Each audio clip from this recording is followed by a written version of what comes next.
Alors, nous sommes d'abord un régime, le régime de base de la sécurité sociale. Le régime de base de la sécurité sociale pour les travailleurs qui relèvent du Code du travail. Le Code du travail.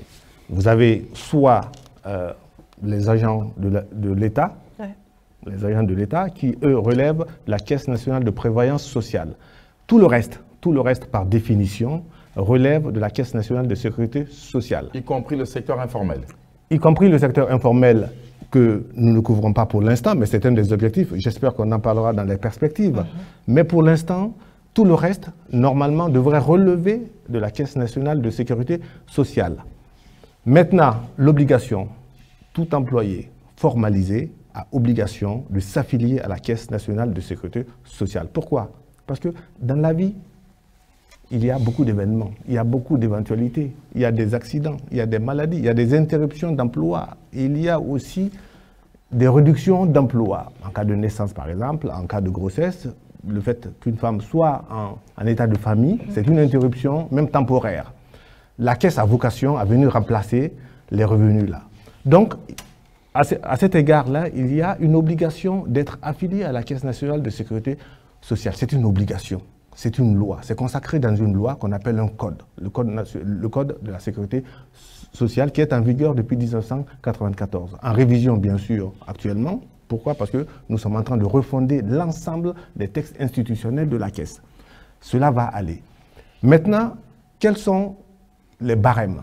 Ou plutôt, quelle est l'assiette de prélèvement des cotisations? Aujourd'hui, la loi fixe le minimum, le plancher, pour cotiser à la Caisse, à 550 000 francs guinéens, qui est le SMIC.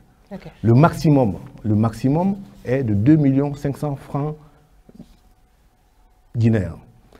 C'est l'assiette. C'est ça l'assiette de cotisation. Dans cette assiette de cotisation, il y a un taux de pression fiscale, un taux de pression, disons, sociale. 5% prélevé sur le salaire du salarié et 18% complété par l'employeur. C'est cela qui fait 23% de pression sociale assise sur cette assiette de 550 000 francs guinéens à 2 500 000 francs guinéens que nous espérons pouvoir relever pour renflouer et pour donner encore plus de prestations à nos assurés qui sont nombreux et qui sont de plus en plus conscients de leurs droits. L'obligation, elle est valable pour l'employeur ou pour l'employé? C'est l'employeur qui déclare. C'est à l'employeur de prendre conscience. Je profite de cette occasion pour faire un peu de pédagogie aussi. Tout employeur, tout employé doit avoir conscience que demain, il peut ne pas être en validité, il peut ne pas être en capacité d'aller travailler à cause de la maladie, à cause peut-être de la naissance de son enfant, à cause de je ne sais pas quoi. Il y a beaucoup d'aléas dans la vie, ce qu'on appelle en général les risques sociaux. À cause de cela, nous prévoyons, nous sommes une caisse de prévoyance au final, nous prévoyons qu'en cas de survenance de ces risques, qu'il y a une indemnité sous forme de prestations. Les prestations, il y en a beaucoup. Nous allons avoir, j'espère, le temps de les décliner. Les prestations vieillesse, les prestations de maladie sous forme de rente de réparation. Les retraites, donc les pensions de retraite donc. Nous nous occupons aussi des familles. Du prénatal avant la naissance à la naissance. Du prénatal, nous avons une allocation prénatale. À la naissance, nous avons ce qu'on appelle les allocations familiales. De 0 ans à 18 ans, en âge de scolarité. Ça peut aller jusqu'à 21 ans si l'enfant est toujours à charge et en âge de scolarité.